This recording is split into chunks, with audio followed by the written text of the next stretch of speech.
Hola, yo soy el pastor Vladi. Este es el estudio del Evangelio según Marcos. Hoy veremos el tema, el ungimiento de Jesús.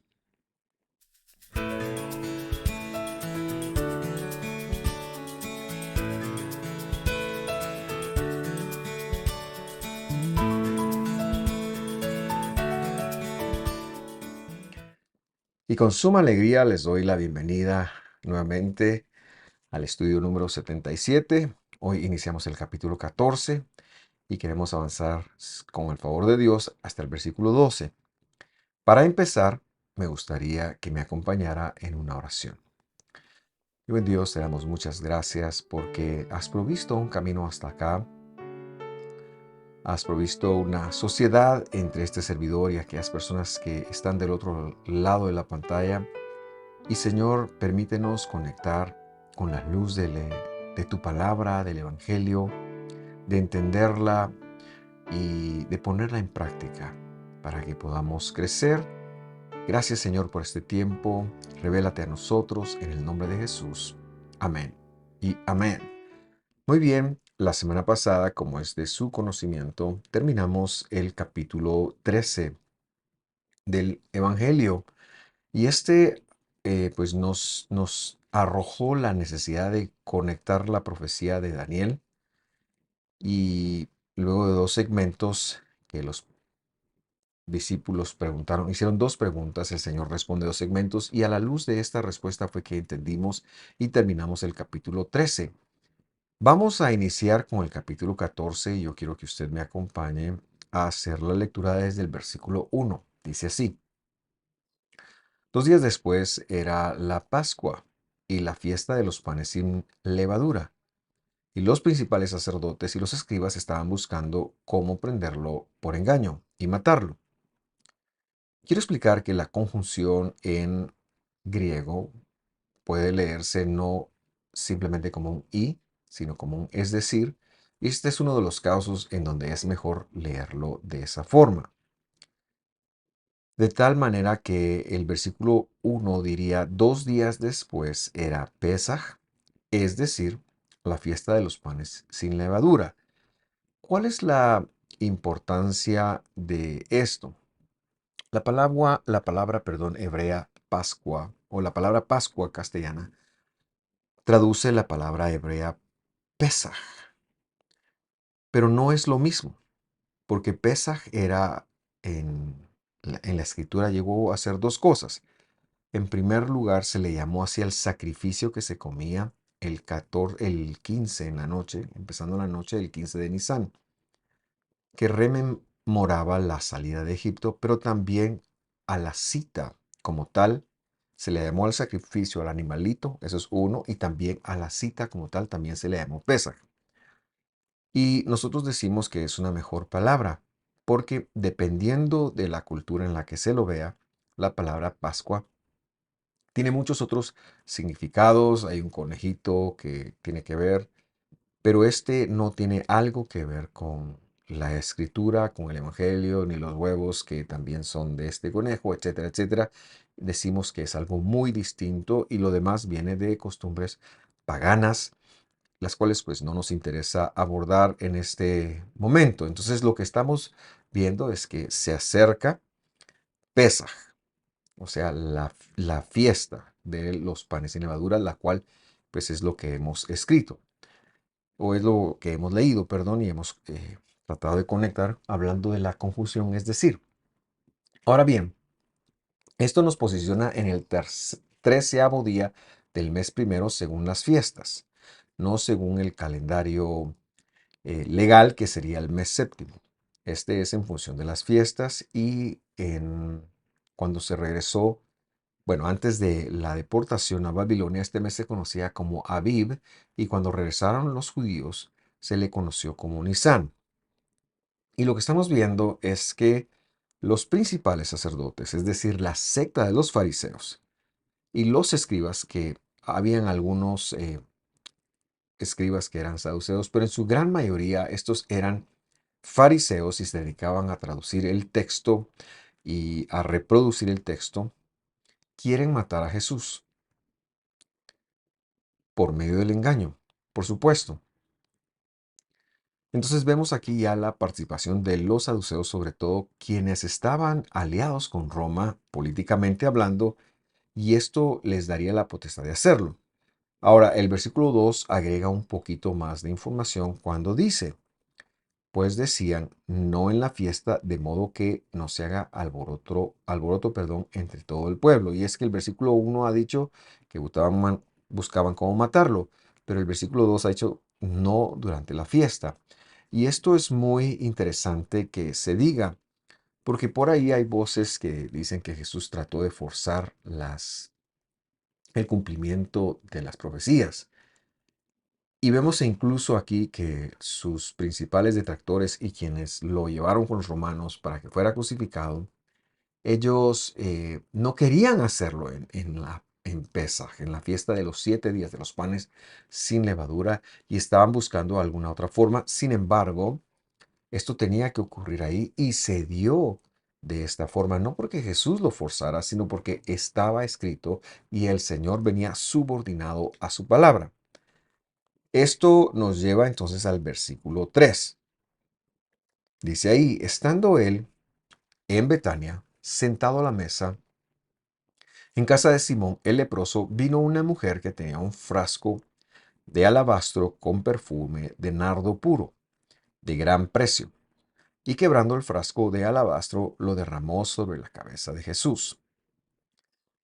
Y aquí queremos hacer algunos comentarios. En primer lugar, algunos han dicho que ¿cómo es posible que Jesús fuera a la casa de un leproso si estaba prohibido por la escritura asociarse con ellos? De hecho, ellos tenían que vivir afuera de la ciudad. Sin embargo, el hecho que este hombre estuviera en su casa nos da una de dos posibilidades. En primer lugar, podría tratarse de un apodo. Es decir, él sí tuvo esa enfermedad cutánea del primer siglo, bueno, del tiempo en el que el templo y el santuario del desierto estuvieron presentes. Muchos hijos de Israel sufrieron la afección en su piel de esta enfermedad que se llama Zaraat y que han traducido como lepra, pero que no lo es. Era una enfermedad que tenía que ver con el pecado y que en lugar de buscar un tratamiento médico, se le buscaba un tratamiento con el sacerdote. Entonces, la primera opción es posible que este hombre haya tenido esta enfermedad, pero una vez que hubiese quedado limpio, pues ya pudo regresar a su casa. Sin embargo, es probable que el apodo le haya quedado. Y decimos que los apodos en la Biblia eran bastante comunes. Por ejemplo, todos hoy en día hablan de el apóstol Tomás. En nuestro país, de hecho, tenemos una misión en un pueblo, una ciudad que se llama Santo Tomás Chichicastenango. Ahí este servidor de ustedes trabaja también, colabora también. Pues lo vemos como un nombre. Sin embargo, la palabra Toma, que es lo que el Evangelio registra que le llamaban, no es un nombre, es un apodo. Quiere decir el gemelo, el mellizo. Y esto era muy, muy común. Toma en arameo es gemelo, entonces no es su nombre. No sabemos, de hecho, cómo se llamaba y esto puede ser la razón por la que algunas veces los nombres de los 12 discípulos no coinciden, pero es por apodos. Entonces a este hombre, hablando de Simón, el leproso le quedó ese apodo, pero él, decimos, ya estaba recuperado y ya estaba en su casa. Y si no hubiera sido libre de esta afección, no hay manera que pudiera estar en casa. La segunda posibilidad que nosotros también ofrecemos acá es que la palabra lepros también se ha confundido con un curtidor de pieles. Es probable que o bien fuera el apodo o bien este hombre sería entonces una persona que se dedicaba al teñir pieles. Sin embargo, en esta casa, y el punto de lo que sucede es que mientras están ahí, una mujer con nardo puro, probablemente importado de la India, tenía un gran valor, mucho precio, sobre todo para alguien del primer siglo, viene y lo derrama a Jesús. Más adelante vamos a establecer que pudo haberse vendido por 300 denarios, los cuales equivalen a, en términos actuales, 150 días de trabajo diario, de trabajo de un jornalero. En Guatemala, esto sería más o menos alrededor de unos 15.500 quetzales, cerca de unos $2.000. Imagínese usted un perfume que costará unos $2.000. Y entonces ella llega y derrama el perfume y lo que vemos es que lo derramó sobre la cabeza de Jesús. Y entonces queremos seguir leyendo para saber qué está ocurriendo. Versículo 4 dice así: pero había allí algunos que se indignaron entre sí y dijeron: ¿para qué se ha hecho este desperdicio de perfume? Porque podría haberse vendido este perfume por casi un año de salario, que ahora lo ha cambiado, y haberse dado a los pobres. Si fuera en Guatemala, este hombre, pues esta persona lo está exagerando un poco. Ahora está diciendo que vale el doble de lo que realmente más o menos valía. Y dice que Jesús y murmuraban contra esta mujer, dice, pero el versículo 6 recuerda, pero Jesús dijo: déjenla, ¿por qué la molestan? Ella ha hecho una buena obra conmigo. Y luego el Señor cita la escritura como casi siempre lo hizo.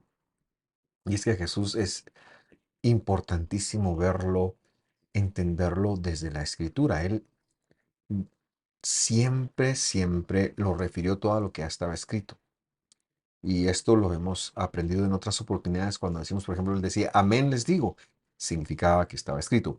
El versículo 7 dice: porque siempre tienen a los pobres con ustedes, y cuando quieren les pueden hacer bien, pero a mí no siempre me tienen. Y entonces llama la atención que Jesús diga esto. Sin embargo, como he dicho, está citando la escritura y vamos a leerlo también para tratar de entender cuál es la conexión que él está tratando de hacer y cuál es el mensaje que está implícito en las palabras que él está diciendo ahora mismo a las personas que están refunfuñando o pensando mal de que no debiera haber hecho esto. Vamos a Devarim, que es Deuteronomio capítulo 15, versículo 11. Y ahí leemos: porque nunca faltarán pobres, y le he puesto la palabra que se traduce en el hebreo como pobres, ebión, en tu tierra. Y hemos de decir que en el siglo II en adelante, después del año cero, la comunidad de Jerusalén llegó a ser bautizada como los ebionitas, es decir, los pobres. Muy interesante dato también. Pero regresamos a la lectura, porque nunca faltarán los ebionitas en tu tierra, los pobres. Por eso te ordeno, con liberalidad abrirás tu mano a tu hermano, es decir, le darás a tu hermano, a tu necesitado, es decir, a tu ebión, y a tu pobre. Y ahí nos da otra palabra, aní. Ahora bien, lo que yo quiero hacer es reflexionar con usted con respecto de algunas cosas. En primer lugar, recordar que esta escritura que está citando Jesús se dio en el desierto. Y en el desierto estamos y debemos de estar claros que cada familia iba a recibir una parcela de tierra para trabajar. Es decir, no tendría por qué haber pobres en Israel.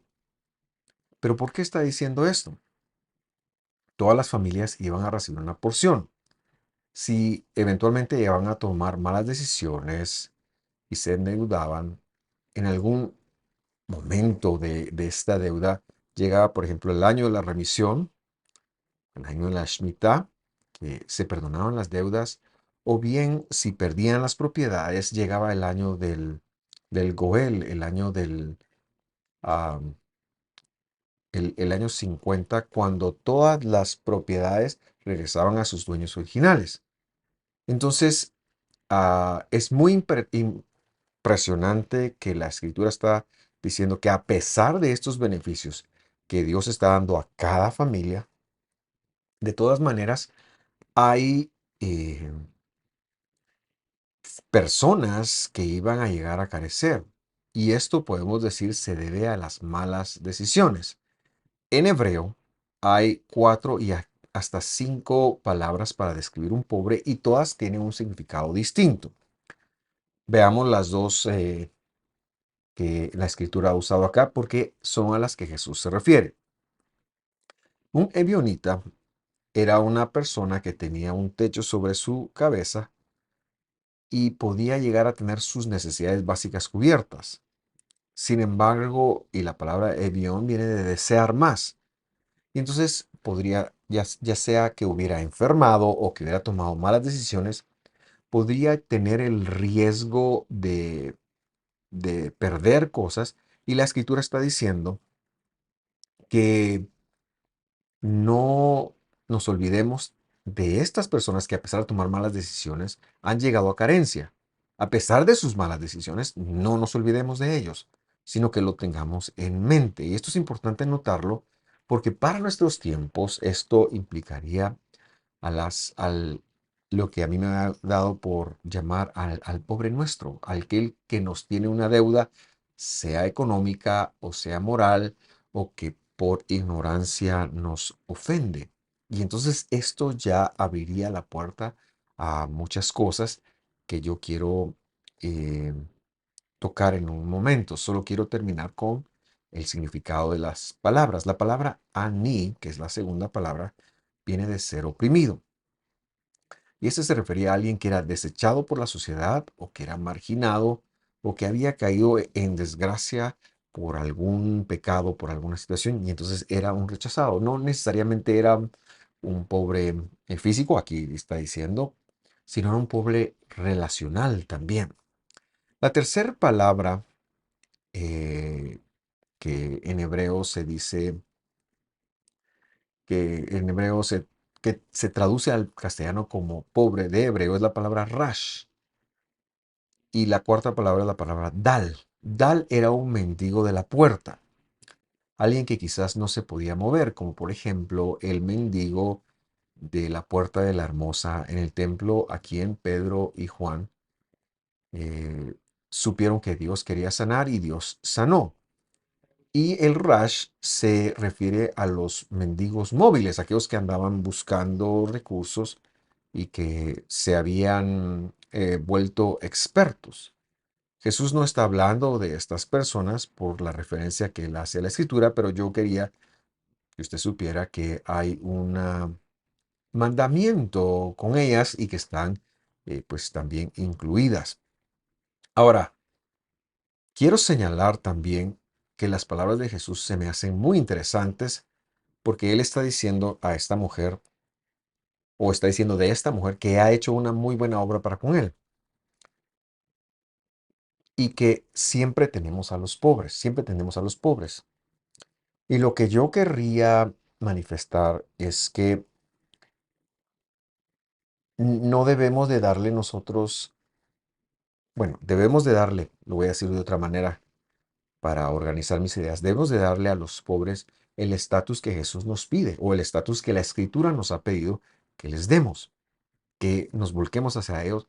Y el único referente para anteponer antes de un pobre, pues la Escritura lo da. Por ejemplo, el peso lo llevaría el padre y la madre, porque dice honra a tu padre y a tu madre. Luego la escritura enseña más adelante que no nos olvidemos de las personas, especialmente los de la familia de la fe. Entonces ya estamos viendo familiares y aquellos que comparten la fidelidad de Dios sobre sus vidas, la gente que se congrega con nosotros. Pero eventualmente nosotros hemos de conectar que no debemos de darle aparte de ellos, un nivel más grande a algo, sino debemos de volver a las sencillez de la escritura y cuidar del pobre. Por ejemplo, el lugar de Jesús no se lo podemos dar a un celular. Es decir, yo voy a comprar un celular y entonces yo dejo de dar lo que es mi responsabilidad dar. O voy a dar, me lo voy a gastar, malgastar en esto, en lo otro. Ahora somos muy dados a esos Y lo que Jesús está diciendo, y también está diciendo, es que no debemos de olvidarnos de los pobres. Pero en esta excepción, Dios está primero, porque Dios pesa más, así como pesan más los padres, por ejemplo. Pero después está el pobre. Después está el pobre. Y esto es algo que nosotros tenemos que aprender a entender y a conectar, especialmente aquel pobre que es creyente como nosotros. Por lo tanto, es importante que nuestras buenas obras se vayan enfocando hacia los pobres que Dios vaya poniendo. Y ahora también tomo en cuenta no solo a los pobres de dinero, es decir, a las personas que no tienen recursos. También me estoy refiriendo a los pobres en ánimo, en espíritu, diría. Me estoy refiriendo a los que no conocen la salvación. Me estoy refiriendo a los que no conocen a Jesús, por supuesto, a los que no, a los que nos han hecho daño. En fin, Dios nos está hablando del prójimo y que el único que tiene más peso que el prójimo en nuestras vidas es Dios. Debería de ser Dios. Recordemos lo que está escrito en Proverbios 19:17, en donde dice, el que da al pobre cualquier dádiva, y esta puede ser, por supuesto, recursos, dinero, pero también perdón, pero también otra oportunidad, dice, presta al Señor, y Él le dará su recompensa. Y entonces decimos que el Señor no está haciendo una descarga para que nosotros digamos, ah, no, el pobre no hay que atenderlo o el pobre está maldecido. El pobre no está maldecido. La pobreza viene de muchas fuentes y viene especialmente de las malas decisiones, de la falta de trabajo, de la falta de oportunidades. Y nosotros hemos de colaborar con las personas para que sostenidamente salgan de la pobreza. Y a veces eso no implica solamente dar una vez, sino puede llevarnos a tener una constancia en dar o puede llevarnos a tener una constancia en y participar con ellos, en enseñar o en perdonar, etcétera, etcétera. Y quien hace tal cosa se convierte en acreedor de Dios. Imagínese usted ese título. Muy bien. También, y en función del lo que hemos estado leyendo con respecto a los versículos del 4 al 7, quiero hacer un comentario sobre quiénes eran las personas, o quiero evidenciar las personas que llevaron a cabo esta murmuración que provocó la respuesta de Jesús. Y vamos para ello a Juan capítulo 12, versículo 4, en donde está narrándose el mismo evento.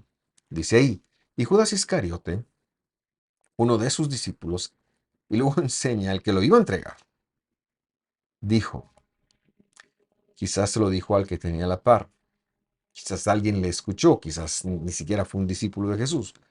Por eso es que en Marcos se ha usado el plural. Y dice el verso 5, ¿por qué no se vendió este perfume por 300 denarios? Aunque se le hubiéramos dado de comer a los pobres. Y se lo dio de comer a los pobres por 3 meses.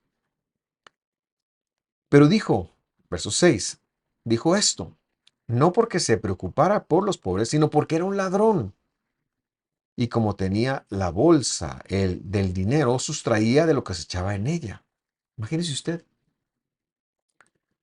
Comentaremos un poquito de Judas más adelante. Sin embargo, a mí me sorprende mucho que este hombre era el tesorero de Jesús, le robaba al ministerio y Jesús lo sabía y Jesús nunca le quitó, sino hasta que fue el tiempo que él mismo se descalificara. Vamos a regresar a la mujer porque también quiero retomar o hacer un comentario más de Judas, pero lo haremos en unos versos. Versículo 8, Marcos 14:8, dice así. Ella ha hecho lo que podía, porque se ha anticipado a ungir mi cuerpo para la sepultura. Y me impresiona esto. Y recuerdo lo que acabamos de decir en función del pobre. Por Dios, ella ha hecho lo que podía. Y yo le invito a usted y le pregunto también, ¿ha hecho usted lo que usted puede por Dios? por el Evangelio, por el engrandecimiento del Evangelio? ¿Ha hecho usted lo que puede? No sé si Dios le pida lo imposible, pero creo que sí le pide lo que se puede. Y también le pide lo que se puede en función del pobre. Y perdonar, por ejemplo, siempre se puede. Y ayudar a otros siempre se puede. Quiera Dios que la mentalidad de abundancia sea algo que venga a posarse sobre cada uno de nosotros.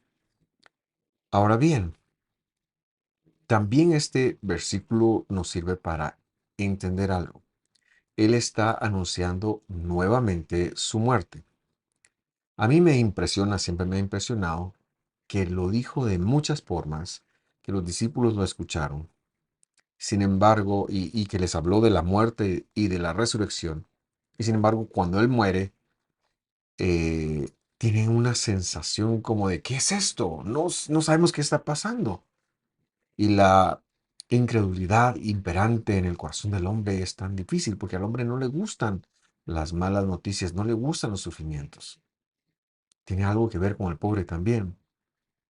Al hombre solo recuerda lo bueno, pero ellos ni siquiera recordaron que Jesús iba a resucitar. De muchas formas se le dijo y cuando ocurrió, como lo veremos en los próximos estudios, ellos estaban atónitos y desesperanzados de que hubiera ocurrido algo así. Seguimos la lectura diciendo que los enemigos de Jesús, que también escucharon que él anunciaba su muerte, tampoco le dieron mucha importancia y esto funciona en un testimonio contra ellos. Ahora sí el 9, 14:9. De cierto les digo que donde quiera sea predicado este evangelio en todo el mundo, también lo que ésta ha hecho será contado para memoria de ella. Quiero decirle que hoy estamos cumpliendo con esas palabras de Jesús. 2000 años, más de 2000 años, bueno, quizás casi 2000 años han ocurrido de estas cosas y hoy nosotros estamos haciendo memoria de esta mujer. Versículo 10. Vamos a llegar hasta el versículo 12 hoy. Perdón, versículo 11. Hasta el versículo 11 vamos a llegar. Entonces leamos el 10 y el 11. Dice así. Entonces Judas Iscariote, versículo 10, uno de los 12, fue a los principales sacerdotes para entregárselo. Versículo 11. Ellos, al oírlo, se alegraron y prometieron darle dinero. Otro evangelio narra que eran 30 piezas de plata. Y él, refiriéndose a Judas, buscaba entonces cómo entregarlo en el momento oportuno. El conector, entonces, que es la primera palabra que hemos leído del versículo 10, se refiere a que el mismo tiempo en donde Judas ha manifestado el desperdicio según él y Jesús ha reconducido la lección trayendo claridad, en ese mismo tiempo Judas, algo pasa con Judas. Judas empieza a buscar cómo matarlo y esto es una confusión porque si Judas estaba con Jesús, andaba con Jesús y le representaba un beneficio ya que sustraía del dinero, eh, ¿cómo él va a atentar en contra de Jesús? ¿Cómo quiso él entregarlo? ¿Por qué querría él entregarlo? Y un poquito de esto queremos hablar. Y esto nos enseña y nos recuerda que para ser salvo, para seguir a Jesús, uno no participa tomando una decisión. No es que yo he decidido seguir a Cristo, aunque lo hemos cantado ese hermoso coro muchas veces, sino que Dios decidió que yo lo siguiera, que Él ha hecho un llamado y un convencimiento sobre nuestras vidas y por eso podemos llegar a clamar y a decretar, ahora sí, no vuelvo atrás, no vuelvo atrás. Ese es un decreto que yo le he dado a mi vida, pero no porque yo sea tan inteligente ni tan creyente que no vuelvo atrás, sino porque la atracción de Dios me impide hacerlo. El caso de Judas es tan interesante, pues a pesar de comer, andar, vivir, escuchar a Jesús. Imagínese usted las vivencias que tuvieron durante todos esos meses que estuvieron juntos. Su corazón nunca cambió. Su corazón no fue circuncidado. No se le entregó la consolación de Dios, el poder para ser salvo. No se le dio. No recibió la salvación. ¿Y por qué no? Porque Dios, Jesús, lo dejó duro. Dejó su corazón duro como estaba. Así como al faraón en Egipto. Él no quiso escuchar la voz de Dios, sino que escuchó la dureza de su corazón. Y a este hombre le ocurre precisamente lo mismo. A veces nos da lástima y pensamos que si este hombre no hubiera sido escogido para matar a Jesús, para traicionar a Jesús.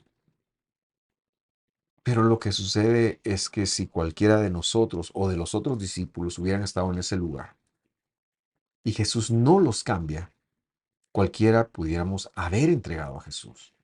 La única razón por la cual eso es impensable para usted y para mí, la única razón por la cual nada sería un beneficio tan grande como el de permanecer con Jesús, es porque Él ha cambiado nuestro corazón. Por eso es importante leer con mucho cuidado lo que está escrito en Juan capítulo 13, versículo 2, que es donde quiero llegar para dejar el estudio. Se me hace muy importante y le invito a que vayamos allá. Y dice, durante la cena, Juan 13:2, como el diablo había puesto en el corazón de Judas Iscariote, hijo de Simón, el que lo entregara, y luego se narra la historia. ¿Y qué lectura podemos hacer hacer de esto? Bueno, la lectura que hacemos es que el corazón del hombre, de cualquier hombre, tiene dos grandes fuerzas que lo arrastran a la muerte. En primer lugar, está la fuerza del enemigo, el padre de la mentira, el Satanás. Él es mentiroso y por todas luces quiere destruirte, quiere que tú vivas oprimido y usa la mentira. Él es la mentira originante y eso es lo que quiere decir padre de mentira cuando Jesús se refirió a él. Es el originador de la mentira porque desde el principio dice fue un mentiroso. Y el humano está vendido a él. El humano, por ser un ser pecador, valga la redundancia, está entregado a Satanás. Pero el otro factor que se combina con esto es también la naturaleza caída humana. Si Dios no hace un cambio en el corazón, el poder del diablo sobre la vida de cualquier humano no tiene oposición. No tiene oposición. El único que puede intervenir para cambiar un corazón y para hacerlo limpio es Dios.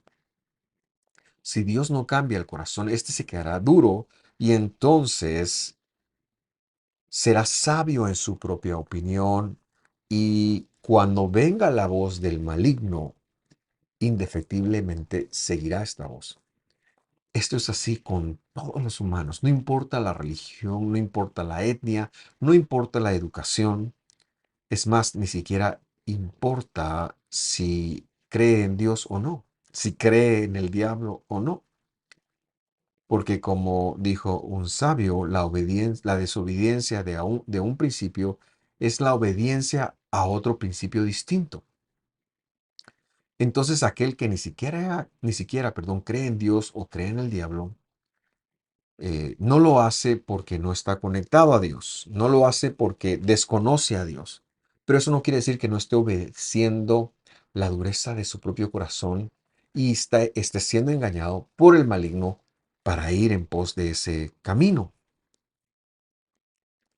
Para nosotros, entonces, resulta muy claro que Judas, Judas no fue predestinado para entregar a Jesús, Judas no fue predestinado para matar a Jesús, sino que Judas fue un hombre común y corriente, que Dios decidió y esto está en los designios de Dios, no llamar, es decir, no convertir. Y el hecho de que estuvo con él todo el tiempo, oyó las enseñanzas, pero Dios nunca tocó su corazón, nos entregan nos hacen ver que es una prueba clara de que el único que cambia el corazón del hombre es Dios. El único que lo circuncida es Dios. Ni siquiera ninguna religión, para empezar diciéndolo, pero tampoco ni siquiera la relación con Jesús lo hizo. Ni siquiera escuchar las palabras de Jesús, ni siquiera ver los milagros de Jesús. Por eso nos damos por dichosos de saber que Él nos ha llamado, que nos ha escogido y que nos ha salvado. Y usted y yo deberíamos de estar agradecidos si nosotros confesamos a Jesús como nuestro Salvador, si creemos en su muerte, en su resurrección y en su posterior retorno, sin importar cómo estemos hoy. Somos los más dichosos del universo porque un día, en la resurrección final, seremos levantados para la dádiva más grande de todas, la vida sin final. La vida sin final. Mi oración por usted es que usted se goce y se deleite en esto, pero también si usted nunca ha escuchado esa voz y Dios lo está llamando, déjese llevar, déjese llevar por la voz, déjese convencer por Dios. El último versículo del Salmo 119 dice, Señor, yo no me he olvidado de tus mandamientos. Ayúdame a regresar. No sé cuál es el camino. Uno no puede regresar a Dios. Dios es el que muestra la senda. Gracias por sintonizarnos. Gracias por escucharnos. Estamos muy contentos de su visita, de su participación. Si usted tiene alguna duda, por favor, deje un comentario.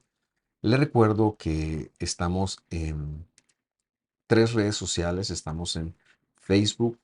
Nuestros servicios, de hecho, se transmiten ahí los domingos a las 10 de la mañana en la hora de Guatemala. También estamos en Instagram, muchas fotografías, muchos mensajes positivos. Estamos en Twitter, todo @visionfmisco. Y también quiero invitarlo para que, si usted tiene alguna duda de estos estudios, consulte el canal de YouTube en donde hay muchísimo material que le puede ayudar. Y si quiere dejarnos un comentario, estaremos dispuestos para responderlo. Y que Dios lo bendiga y le mando un abrazo. Nos vemos la próxima semana. Hasta pronto.